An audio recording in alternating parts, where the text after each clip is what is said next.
In the eerie stillness of the night, a solitary tennis shoe, streaked with mud, lay abandoned on the gravel, a silent witness to the unfolding drama across the road, where a shadowed figure lay motionless beside a lonely bench.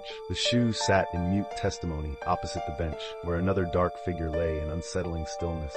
The distant growl of an engine slicing through the quiet night barely registered in the foggy mind of the figure on the ground. The sound grew steadily, a foreboding rumble on the long, shadow-draped path. With an abruptness that shattered the silence, a green four-door sedan screeched to a halt, its headlights casting an eerie glow on the small, messy form crumpled on the roadside. From the passenger side of the sedan emerged a woman of modest height, her presence ordinary yet marked with an underlying tension. She wore a sky-blue halter top, the fabric of a Venus women's surplice clinging softly to her frame. Faded Levi's jeans embraced her legs, and her feet were adorned in well-worn Payless sandals, showing signs of frequent use. Hesitation tinged her every step as she advanced toward the figure on the ground, her eyes wide with a blend of concern and disbelief. Her approach was cautious, as if fearful that each footfall on the gravel might disturb some fragile equilibrium in the scene before her. The night air, laden with the scent of damp earth and the residual tang of car exhaust, carried her voice as she called out, her words tinged with urgency and concern. "Are you okay? Please don't move." The woman's voice, edged with urgency,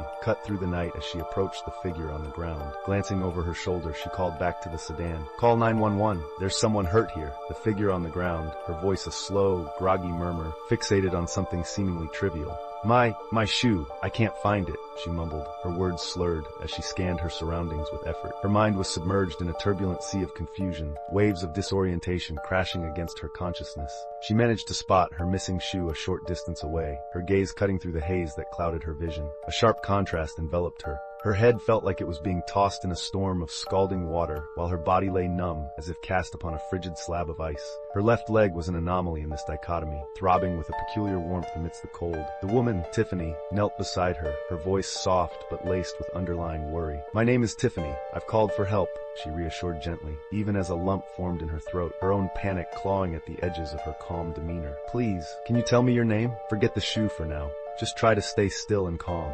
Help is on its way." Tiffany urged, her words a blend of compassion and forced steadiness, as she sought to soothe the visibly distressed woman before her. The injured woman, grappling with the agony, made a strenuous effort to reposition herself onto a nearby bench that flickered in her memory. Each movement sent waves of pain coursing through her leg, amplifying the torment with each shift. She yearned to stand, to move, a natural impulse to flee from harm, but her injured leg vehemently protested, anchoring her in place with unbearable pain.